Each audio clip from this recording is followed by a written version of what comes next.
예배 기도를 최성혜 권사님께서 해주시겠습니다. 기도드리겠습니다. 하늘을 여시고 모든 생명을 만드신 하나님 아버지를 찬양으로 올려드립니다. 오늘 이 순간까지도 주님 앞에 나올 수 있는 참 기쁨을 누리도록 인도하신 은혜에 감사드립니다. 하루하루 어깨만 부딪혀도 싸울 일이 널려있는 세상에서 자신을 움직이게 했던 것은 다름 아닌 두려움이라든지 무시당한다든지 배고픔이었다는 그야말로 성장하지 않은 어린 신앙이었다고 새벽 예배 때 들려오던 말씀처럼 아직도 자라지 못한 믿음으로 시행착오를 겪어나가는 우리들의 모습을 고백합니다. 세상 지나다가 눈으로 짓는 죄, 마음으로 짓는 죄, 슬며시 모른 척 지나가느라 은밀해진 저와 같은 발걸음도 날마다 걸음 앞에 위험한 날카로움들을 제거하시는 우리 주님이 계시다는 것을 기억하게 하소서. 아주 작은 모래알만한 존재임에도 불구하고 권면하고 사랑해야 하는 섬김의 모습을 알게 하셨는데 모른 척, 못 본 척 지나가지 않게 하소서.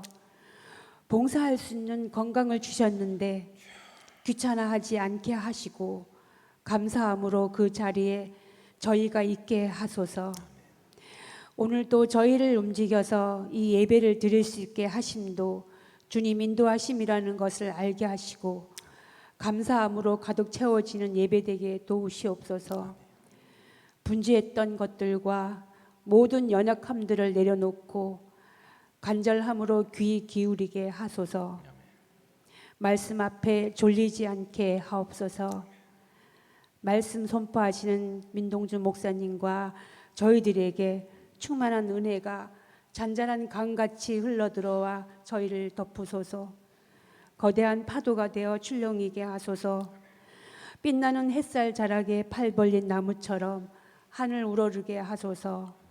날마다 새로운 은혜로 시작하게도 하시고 어제나 오늘도 삶이 되게 하시고 예배가 되게도 하시는 우리 주 예수 그리스도 거룩하신 이름으로 감사하며 기도드렸습니다. 아멘. 아멘. 하늘에 하늘에 계신 우리 아버지, 아버지의 이름을 거룩하게 하시며 아버지의 나라가 오게 하시며 아버지의 뜻이 하늘에서와 같이 땅에서도 이루어지게 하소서. 오늘 우리에게 일용할 양식을 주시고 우리가 우리에게 잘못한 사람을 용서하여 준 것 같이 우리 죄를 용서하여 주시고 우리를 시험에 빠지지 않게 하시고 악에서 구하소서. 나라와 권능과 영광이 영원히 아버지의 것입니다. 아멘.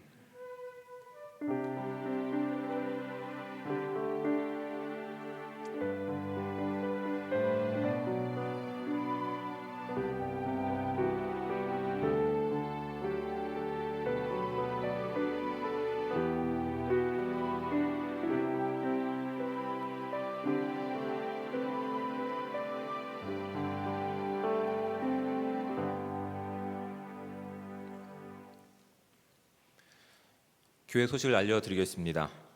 돌아오는 주일 오후 예배는 교구별 연합 예배로 우리가 함께 드립니다. 주보에 장소를 참조하셔서 교구별로 이렇게 은혜롭고 복된 예배의 자리가 되시기를 부탁드립니다. 지금까지 예배 시간마다 보내드렸던 실시간 예배 안내 문자는 6월 25일부터는 중단하도록 하겠습니다. 실시간 예배는 계속되고 실시간 예배로 참여하시길 원하신 분들은 유튜브 교회 홈페이지를 참조하셔서 들어오시면 실시간으로도 참여할 수 있지만 반복되는 이제 문자의 메시지는 6월 25일부터는 중단하도록 하겠습니다. 많은 이해 부탁드리겠습니다. 매 주일 예배 전에 교회 방역을 실시하고 있습니다. 안전하게 우리가 예배하고 또한 그렇게 쾌적하게 예배할 수 있도록 환경을 만들고 있으니 여러분 함께 모이기를 힘쓰고 그렇게 예배하는 데 힘써 주시기를 부탁드립니다. 총회 소식으로 기독교 대한성결교회 부흥사의 영적 대각성의 기도회 15일 내일 서울 대은교회에서 있습니다. 담임 목사님께서 함께 참여하셔서 그렇게 인도하십니다. 이를 위해서 관심 가져주시고 특별히 기도해 주시길 부탁드립니다. 나머지 광고는 주보를 참조해 주시고 이제 서로 인사 나누는 시간 갖겠습니다. 좌우에 계신 분들과 앞뒤에 계신 분들과 서로 인사 나누겠습니다. 네, 그리스도의 사랑을 가지고 환영하고 축복합니다. 네, 참 잘 오셨습니다. 네, 감사합니다. 복된 은혜의 자리가 되시기를 우리 주님으로 부탁을 드립니다. 네, 감사합니다. 이제 하나님 말씀을 함께 봉독해서 읽도록 하겠습니다. 우리가 함께 볼 하나님의 말씀은 신약성경 누가복음 4장 14절부터 30절까지 말씀입니다. 신약성경 94쪽에 해당되는 누가복음 4장 14절부터 30절까지 말씀.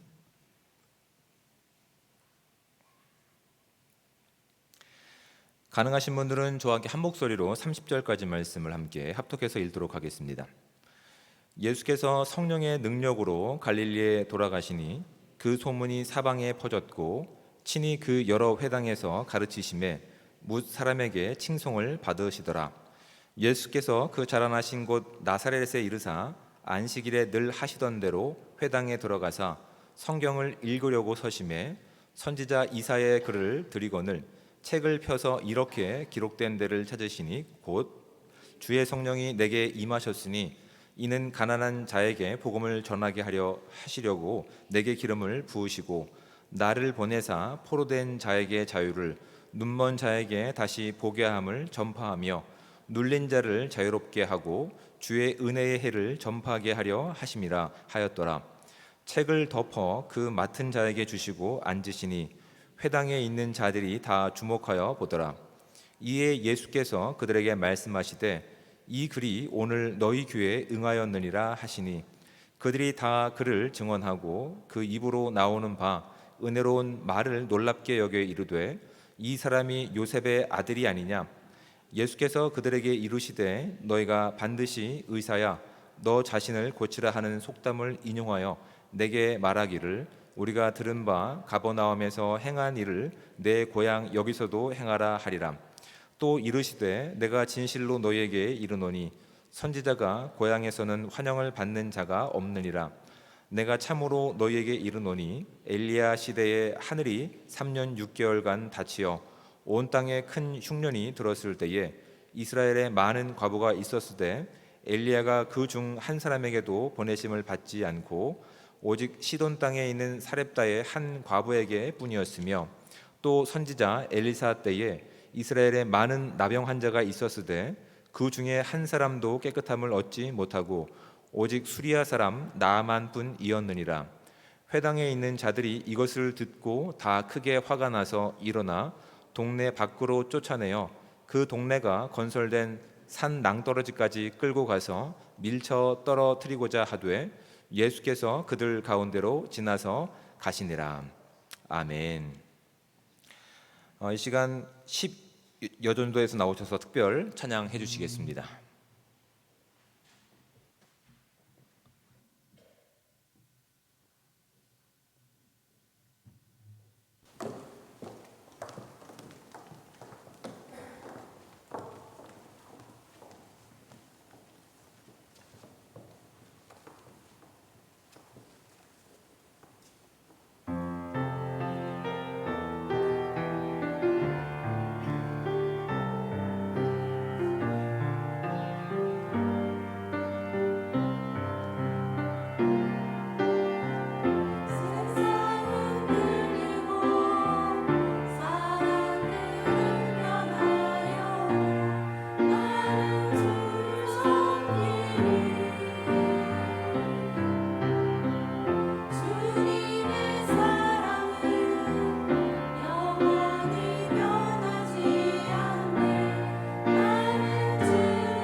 아멘.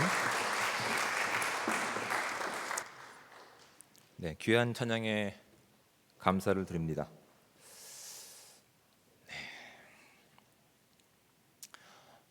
오늘 본문을 우리가 잘 이해하기 위해서는 먼저 이 복음서의 1차 독자가 누구인지가 중요합니다. 이 글로 쓰여진 이 누가복음을 누가 읽고 있었을까요? 네, 너무 제가 어려운 질문을 드렸죠. 네, 이 누가복음을 읽고 있는 1차 독자는 주로 이제 이방인들, 그러니까 유대인이 아니라 헬라인 중심의 성도들이 그 교회 공동체 안에서 읽게 된 그 글입니다. 근데 여러분 한번 생각해 보시기 바랍니다. 그들 가운데서 이제 교회에 이제 들어온 그 이방인이었지만 이제 기독교인이 된 사람들이 이 복음서가 필요할까라고 하는 정당한 궁금증은 좋은 겁니다. 그들이 왜 이 복음서가 필요했을까? 여러분, 예수 그리스도의 그 부활하신 능력 가운데서 이제 이방인이었다가 이제 그들이 목적했던 기쁨의 소식은 자녀들이 잘 되고 또한 건강하고 또한 배불리 먹고 또한 성적인 쾌락을 느끼고 어떤 뭐 기쁨을 추구하는 인생 가운데서 이제 예수 그리스도의 그 부활하심과 그 능력이 그들 가운데 그 복음의 기쁨의 내용을 확 바꿔버린 겁니다. 그런 것들이 복음이 아니라, 그런 것들이 기쁨이 아니라 이제 영원한 나라가 나의 나라가 되고 그 영원한 생명이 나의 생명이 되고 그 모든 승리가 나의 승리가 된다는 사실 가운데서 그들은 이제 자신들이 누렸던 기쁨의 어떤 목적들을 다 버리고 예수 그리스도 공동체 안에 들어와서 예수 믿기로 작정하고 함께 신앙생활하고 하고 있는 상황 가운데 있는 거라고요. 근데 여러분, 그것으로 그친 것이 아니라 그렇게 기쁨 가운데 예배하고 찬양하는 순간 가운데 어제까지 잘 예배드렸던 이제 아무개 성도가 오늘 아침에 보이지 않는 겁니다. 휴거는 아닙니다. 휴거가 아니라 로마에 붙잡혀 간 겁니다. 그 사형장에 이렇게 형장의 이슬로 사라져 버리는 거예요. 그리고 잘 이렇게 무역이라든지 아니면 거래를 잘 하고 있는 사람들과 그 관계 가운데서 어느 날 갑자기 네가 예수 믿는 사람이라며, 네가 로마의 황제에 저항하는 사람들이라며 이런 오해를 받게 되자 모든 거래처와 모든 계약들이 다 취소가 되는 거예요. 당하지 않아도 되는 불편함과 또한 고통들이 예수 믿는 것 때문에 이제 시작된 고통 가운데서, 물론 교회들은 많은 일들을 합니다. 과부들을 먹여 살리고 또한 교회의 어려운 이웃들을 섬기며 나가는 일 가운데 하고 있지만 본질적으로 그것으로 예수 그리스도의 복음을 바꿀 수 없기 때문에 누가는 그의 인생 가운데서 무엇이 기쁨인지, 아니 교회 공동체인 이 교회 공동체 안에서 무엇이 기쁨인지를 다시 확인해야 될 필요가 절박하게 느껴졌던 겁니다. 성령께서 주시는 감동을 가지고 자신들에게 지금 주어졌던 이 결단과 믿음의 어떤 이렇게 헌신들이 우리가 무엇에 근거를 두고 있는, 우리 가운데 기쁨이 무엇인지를 다시 확인하는 작업들을 이 복음서를 통해서 교회 가운데 쓰고 있는 거야. 그러니까 1차 독자가 이방인 중심의 교회 공동체입니다. 자, 그럼 좀 어려운 질문을 할까요? 그럼 2차 독자는 누구일까요? 교회 밖에 있는 뭐 이렇게 농협에 장 보러 온 주부들일까요? 아니겠죠. 2차 독자는 오늘날 저와 여러분들처럼 이렇게 오늘날 신앙생활하고 있는 교회 안에 있는 공동체들입니다. 지금 예수님께서 지금 이 땅에 오셔서 하나님의 복음이 무엇인지를 증거하시고 그 청중, 이 당시는 본문의 가운데 등장하는 청중은 유대인들입니다. 유대인들 가운데 전하셨던 복음의 진리가 1차 독자인 이방인 중심의 교회 공동체 가운데 선포되었고, 이 말씀이 오늘날 저와 여러분인 이 대한민국 가운데 2023년 가운데 오늘 복음으로 선포된 말씀인 줄 우리가 믿을 수 있는 복된 시간들 되시기 바랍니다. 다른 어떤 교회 밖에 있는 사람들이 아니라 예수 믿는 것 때문에 사실은 겪게 되는 고난 때문에, 예수 믿는 것 때문에 정말 내가 그전에 누렸던 이 기쁨과 어떤 소망들이 이제는 값어치 없는 것인가 하는 갈등 가운데 있는 누군가에게 이 말씀들은 도전들이 되어야 되는 말씀들이에요. 이건 교회 밖에 있는 사람들이 들어야 될 말씀이 아니라 교회 안에 있는 사람들이 들어야 되는 말씀들인 거예요. 우리가 이 예수 믿는 것 때문에 겪게 되는 어려움들, 때로는 고민들, 또는 어려움들, 또한 여러 가지 마음 가운데 있는 어떤 슬픔들, 이런 분쟁과 어떤 격동의 순간 가운데서 우리 가운데 시작하신 그 복음이 무엇이었지를 확인할 필요가 있기 때문에 성령 하나님께서는 이 누가를 통해서 이 복음서를 우리 가운데 그렇게 쓰게 하셨고, 그리고 이제 오늘 우리가 다뤘던 14절부터 이 본문 이전에 어떤 내용들이 담겨 있다고요? 성령에 이끌려서 그렇게 광야로 내몰리시면서 세 가지 유혹을 받으셨다라고 말씀을 드렸어요. 물론 기억 안 나시겠지만, 그런데 그 세 가지 유혹들이 우리가 이 땅을 살아가면서 그동안 목적했었고 어떤 우리 가운데 기쁨을 줬던 내용들이라고요. 근데 예수님께서 어떻게 하십니까? 하나님의 말씀으로 그 모든 유혹들을 다 이겨내시고 승리하셨다고요. 그래서 승리하신 그 예수 그리스도를 나의 주님으로 고백하는 저와 여러분 가운데도 그런 시험과 그런 고민과 그런 도전 가운데 우리가 이미 예수님께서 하신 승리가 누구의 승리라고요? 우리의 승리라고요. 아멘 안 하시면 다시 해야 됩니다, 여러분. 여기서 아멘을 하고 가셔야 이제 비로소 다음 내용들이 진행이 되는 거예요. 예수님께서는 우리의 믿음 없는 모습을 아셨기 때문에 그 광야에 내몰리시면서 그 우리가 겪어야 되는 그 어려움들, 유혹들을 하나님 말씀으로 다 이겨내셨어요. 그래서 그것이 우리의 목적이라든지 우리에게 기쁨을 주는 내용이 아니라 하나님 말씀이 영원한 나라를 꿈꿀 수 있는 우리가 그것을 승리할 수 없지만 이미 우리 가운데 승리를 주시기 위해서 이미 먼저 광야로 내몰리셔서 그 고난을 겪으시고 승리하신 우리 주님을 나의 주님으로 믿고 있는 자들 가운데서 그 승리가 지속적으로 우리의 승리가 되시는 것을 선포하시는 내용 가운데 있는 말씀이라고요. 그 말씀을 우리가 이해하고 본문을 보셔야 온전히 이해될 수 있는 겁니다. 그 마음을 가지고 이제 14절 말씀을 보시면 이렇게 되어 있습니다. 예수께서 성령의 능력으로 갈릴리로 돌아가시니라고 되어 있습니다. 광야로 가실 때에도 누구에 이끌려서? 성령에 이끌려서 가셨고, 또 갈릴리로 가실 때에도 성령의 능력을 힘입고 가신 예수님의 모습을 바라보게 됩니다. 그런데 여기서 다른 복음서에서는 사실 다루고 있는 내용들이 있지만 누가는 빼버린 내용들이 있어요. 가나의 혼인잔치라든지 초기 사역의 내용들이 사실은 여기 있습니다. 약 1년간의 시간이 있어요. 근데 1년간의 시간이 있음에도 불구하고 그것을 그냥 빼버리고 누가는 바로 갈릴리로 돌아가신 내용으로 이 말씀을 이어가고 있는 거예요. 그러니까 그 내용들을 우리가 어느 정도 염두에 두고 있어야 되는 거예요. 가나의 혼인잔치라든지 또한 우리의 필요를 아시는 예수님께서 그들의 필요한 것들을 공급하셨던 그 내용들이 이미 소문으로 잘 퍼지고 나서 소문으로 다 이렇게 나서 이제 예수님의 인기가 어느 정도 이제 생겨나는 시점에서 이 말씀을 이해해 가셔야 됩니다. 갈릴리에 돌아가시니 그 소문이 사방에 퍼졌고, 그렇죠? 그들에게 행하셨던 그 선한 일들, 그들에게 필요한 일들을 행하셨을 때 필요한 부분들을 긁어주시니까 얼마나 감사하고 얼마나 도움이 되시는 시간이었습니까? 그러니까 예수님이 우리 마을에 오기만 하면 논하는 거죠. 쉽게 얘기해서. 요즘 말로는 대박입니다.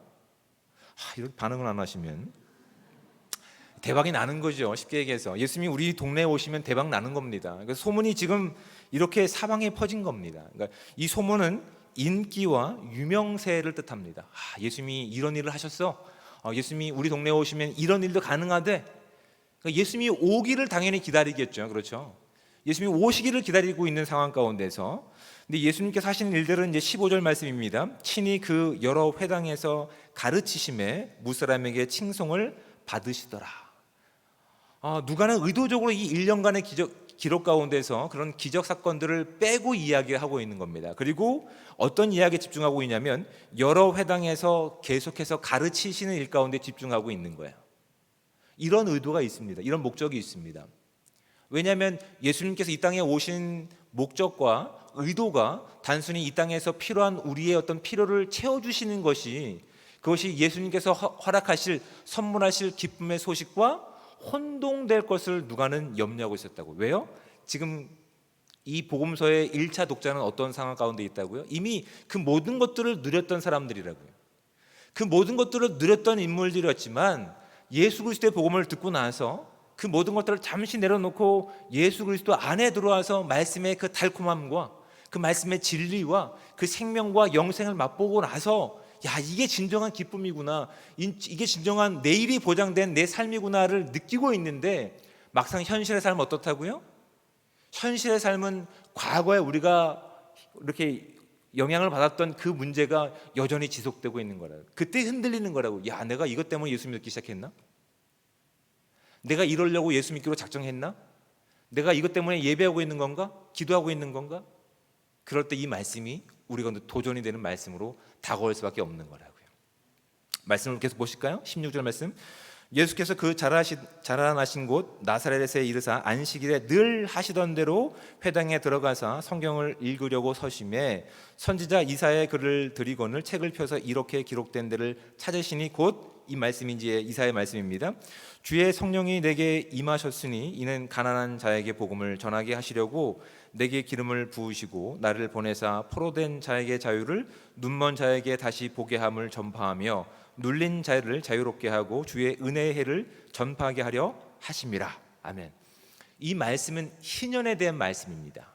이스라엘 백성 가운데서 너희들이 가나안 땅에 들어가서 살 때에 이제 50년이 되면 모든 묶였던 것들을 다 해방해주고 자유를 선포해라. 묶인 것들이 하나도 없이, 차별이 없이 모든 이들이 자유를 누리며 살아갈 수 있는 그 선포를 이스라엘 백성 가운데 하셨던 말씀이에요. 근데 그 내용을 이제 이사야 선지자가 이제 오실 메시아를 향해서 그분이 이 일을 하실 겁니다를 지금 예언한 내용을 예수님께서 회당에 들어가서 찾아서 읽어주시는 거예요. 그러니까 적어도 이 말씀을 들었을 때 유대인들, 지금 이 예수님의 직접적인 청중이죠. 그들은 지금 로마라고 하는 압제 가운데 지금 이렇게 종속되어 있는 국가의 민족이었어요. 이 말씀이 선포되었을 때 얼마나 기뻤을까요? 아, 그렇지, 우리에겐 내일이 있지, 우리에겐 오실 메시아가 있지, 장차 우리를 이렇게 회복하실 거야 라고만 생각했을 거예요. 근데 정말 이 말씀의 본질적인 의미는 무엇입니까? 사실 이스라엘 백성들이 사실은 온전케 하지 못했던 온전한 하나님의 자유와 그 사랑의 선포를 그들이 하지 못했기 때문에 이제 예수 그리스도 기름 부은 자 하나님의 아들을 통해서 이 일을 하시겠다는 선포였어요. 근데 이스라엘 백성들은 자신의 어떤 신분과 처지로만 생각해서 아, 그렇지, 우리를 해방해 줄 누군가가 분명히 오실 거야 라고 하는 기대를 가지고 있는 거예요. 예수님께서 선포하신 이 말씀과 이스라엘 백성들이 이해하고 있는 말씀에는 충분한 갭이 있습니다. 차이가 있습니다. 그 말씀을 듣고 나서 이제 20절 말씀을 보십시오. 책을 덮어 그 맡은 자에게 주시고 앉으시니 회당에 있는 자들이 다 주목하여 보더라 라고 되어 있어요. 주목하여 보더라. 근데 예수님께서는 이제 그들이 보인 반응 가운데서 그것으로 나가는 것이 아니라 이제 더 큰 은혜와 온전한 반응과 믿음으로 나가기를 기대하고 계시는 거예요. 그들이 지금 다 예수님을 주목하고 나서 보인 반응은 이제 22절 말씀 가운데 보면 이 말을 놀랍게 여겼다라고 되어 있는 거예요. 와, 이건 정말 새로운 말씀이구나, 아, 이건 좀 깊이가 다른 말씀이구나 라고 감동한 내용이에요. 근데 또 예수님께서 그들의 중심을 아시고 이어지는 말씀 가운데서 너희들이 믿지 않기 때문에, 순종으로 이어지지 않기 때문에 결국 오실 메시아가 어디로 갔냐면 너희들이 아니라 이방 땅에 가서 하나님의 놀라운 일들을 보여주셨을 뿐만 아니라 그들에게 예수 그리스도가 묶였던 그 모든 것들을 자유케 하시고 온전히 너희들이 하지 못했던 이 모든 것들을 해방시키셨다. 그 말씀이 이제 23절부터 말씀하신 겁니다. 24절부터 말씀하시는 겁니다. 또 이르시되 내가 진실로 너에게 이르노니 선지자가 고향에서는 환영을 받는 자가 없느니라. 내가 참으로 너에게 이르노니 엘리야 시대에, 이렇게 되는 겁니다. 또 엘리사 시대에 이렇게 되는 겁니다.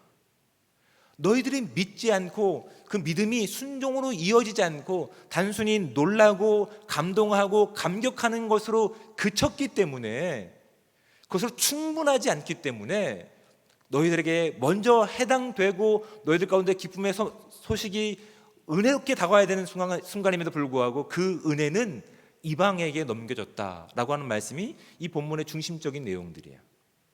그들은 처음에 예수님께서 선포하신 말씀을 가지고 놀랐습니다. 야, 놀랐구나.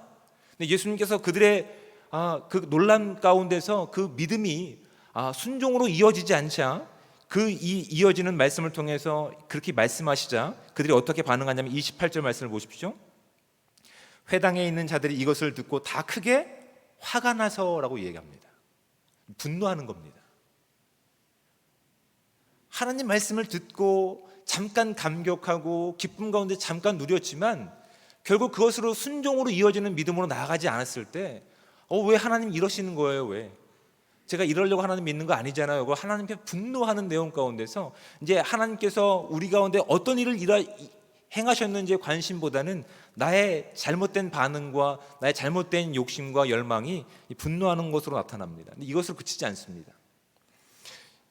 보시면 29절부터 보시면 일어나 동네 밖으로 쫓아냅니다. 그 동네가 건설된 산 낭떠러지까지 끌고 가서 밀쳐 떨어뜨리고자 하되 어떻게 한다고요? 죽이려고 시도하고 있다고요.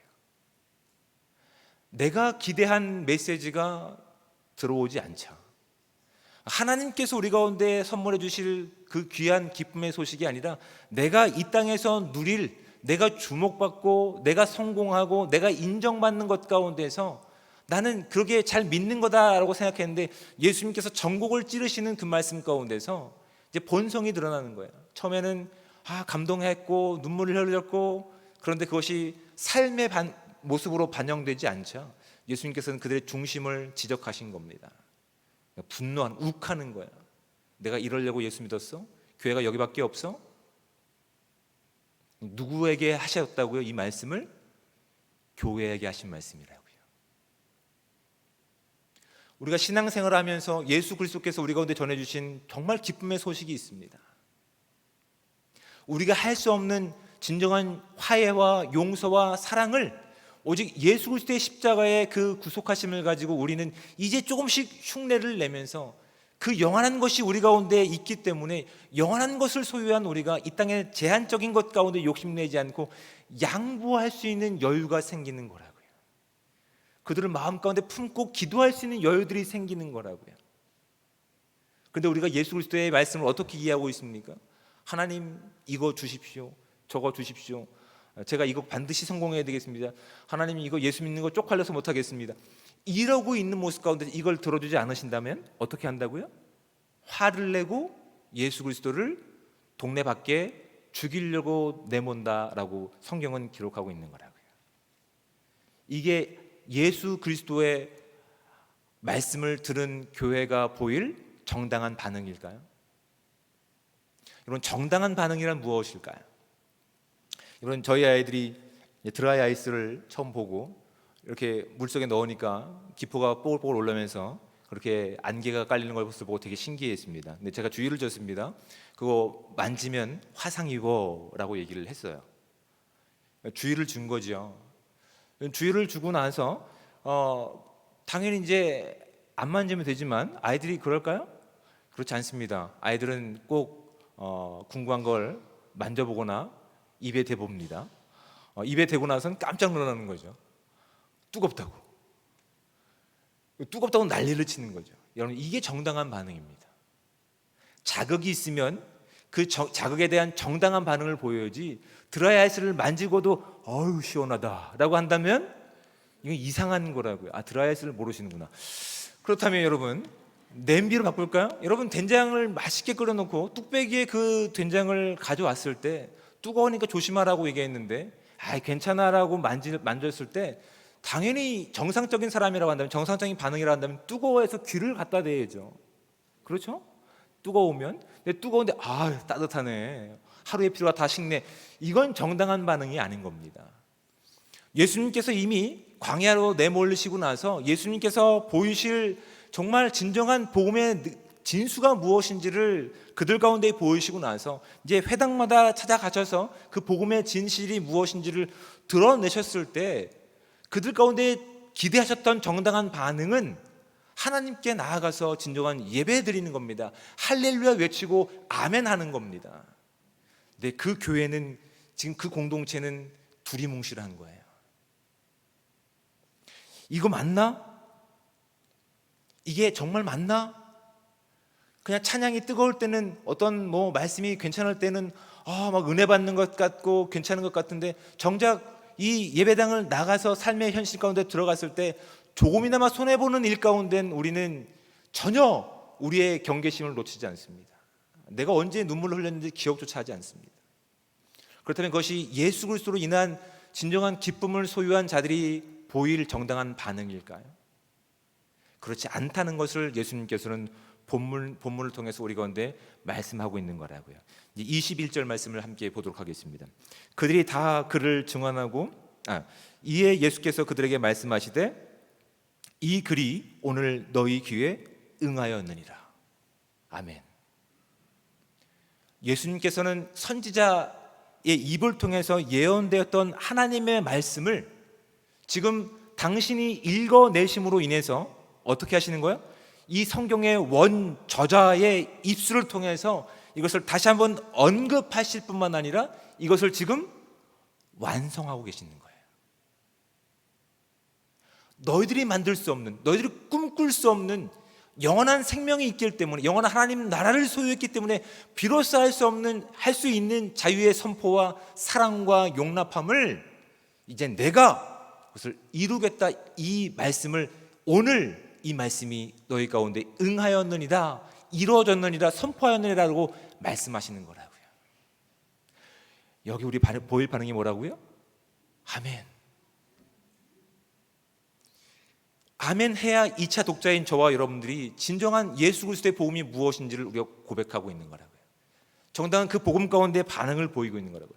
이 성경의 원 저자가 예언자들의 입술을 통해서 고백된 말씀을 지금 다시 인간으로 오신 예수님께서 언급하시면서 당신이 이 땅 가운데 품고 계신 그 의도를 선포하게 하시고 그 말씀을 내뱉으심으로써 이 말씀을 완성해 가고 계시는 거라고요. 이 말씀은 어떤 것을 선포하고 있습니까? 예수님이 누구신지를 선포하고 있는 겁니다. 예수님은 하나님의 아들이심을 증거하고 있는 내용이라고요. 18절 말씀이 그것을 18절과 19절 말씀이 그것을 내용하고 있는 겁니다. 또한 예수님께서는 우리의 필요를 아시는 것임을 말씀해 주고 있는 겁니다. 가난한 자에게 또한 포로된 자에게 눈먼 자에게 자유를 주고 복음을 전하게 하시고 우리의 필요를 아시는 분이 누구라는 사실을 선포하고 계십니까? 하나님이신 예수 그리스도이심을 이 말씀을 통해 선포하고 계시는 거예요. 하나님은 우리와 멀리 계신 분이 아니세요. 우리를 너무나 잘 아시기 때문에 하나님이시지만 우리의 필요를 아시고 이 땅 가운데 오신 분이시라고요. 그리고 또한 이 말씀을 가지고 무엇을 선포하고 계십니까? 앞으로 하나님이신 예수님께서 앞으로 하실 일에 대한 선포를 하고 계시는 거라고요. 눌린 자에게 자유를 선포하게 하시고 주의 은혜의 해를 전파하게 하려 하십니다. 우리 가운데 필요한 것들을 다 아시는 주님께서 그것들을 공급하시고 치유하시고 회복하실 것이지만 궁극적으로 무엇을 하신다고요? 주의 은혜의 해, 예수 그리스도만이 할 수 있는 진정한 기쁨을 선포하시겠다라는 천명이 여기 담겨 있는 거라고요. 이 선포를 누구에게 하셨다고요? 교회 밖에 있는 사람이라고요? 아니요. 교회 안에 있는 공동체라고요. 이제 교회에 들어와서 예수 그리스도의 그 기쁨의 소식을 이제 막 듣기 시작하고 맛보기 시작하는데 이제 그것을 가만 놔두지 않는 사탄이 와서 우리를 유혹할 때 우리 가운데 있는 진정한 기쁨이 무엇인지, 그 근거가 무엇인지, 그것을 이루고 완성하실 분이 누구인지를 다시 한번 이 말씀을 통해 확인하게 하시는 거라고요. 여러분, 이 말씀을 듣고 우리가 믿는다면 주님께서 하신 말씀들이 우리 마음 가운데 오늘 선포되는 말씀을 믿고 나갈 수 있는 복되고 귀한 삶 되시기를 바랍니다. 21절 다시 말씀을 볼까요? 이 글이 오늘 너희 귀에 응하였느니라. 아멘. 이 말씀을 믿고 나갈 때 단순히 감정으로만 받아들이는 하나님의 복음의 메시지가 아니라 우리 삶을 바꿔서 이 땅 가운데 진정한 복음을 살아낼 수 있는 복되고 귀한 삶, 그 영광을 누릴 수 있는 은혜의 삶이 온전히 저와 여러분 가운데 충만하게 임하시기를 우리 주님으로 부탁을 드립니다. 기도하겠습니다. 사랑의 하나님, 은혜와 사랑에 감사합니다. 하나님께서 우리를 이토록 사랑하셔서 아들 예수 그리스도를 보내주시고 우리 가운데 필요할 것과 입을 것과 쓸 것들을 다 아심으로 하나님께서 그 필요한 것들을 공급해 주실 뿐만 아니라 그것의 가운데 머무는 것이 아니라 더 큰 하나님의 나라를 꿈꾸게 하시고 생명을 소유할 수 있는 은혜 주심에 감사합니다. 이것이 주님께서 우리 가운데 허락하신 진정한 복음임을 다시 한번 말씀을 통해 깨달을 수 있는 우리의 삶이 될 수 있도록 주여 함께하여 주시옵소서. 우리의 인생 가운데서 주어지는 여러 가지 어려움과 환난과 고민 가운데서 우리가 이미 누리고 있는 이 복음, 이 기쁨의 소식을 다른 것과 바꾸지 않을 수 있도록 하나님 우리 마음 가운데 지혜를 주시고 결단을 주시고 또한 믿음을 더하셔서 온전히 이 믿음을 붙잡고 나갈 수 있는 거룩한 공동체 될 수 있게 하시고, 이 믿음을 가지고 이 땅 가운데 예수 그리스도의 복음이, 그 기쁨이 그들의 모든 죽음까지도 생명으로 바꿀 수 있는 영생임을 전함해 나갈 수 있는 은혜의 삶 될 수 있도록 주여 함께하여 주시옵소서. 그 복음을 받은 자들로서, 그 복음을 들은 자들로서 정당한 반응을 보일 수 있는, 진정한 순종으로 나갈 수 있는 믿음을 살아나갈 수 있는 오늘의 필요한 믿음도 함께 허락하여 주시옵소서. 모든 영광에 감사드리며 사랑이 많으신 예수 그리스도의 이름으로 기도드립니다. 아멘.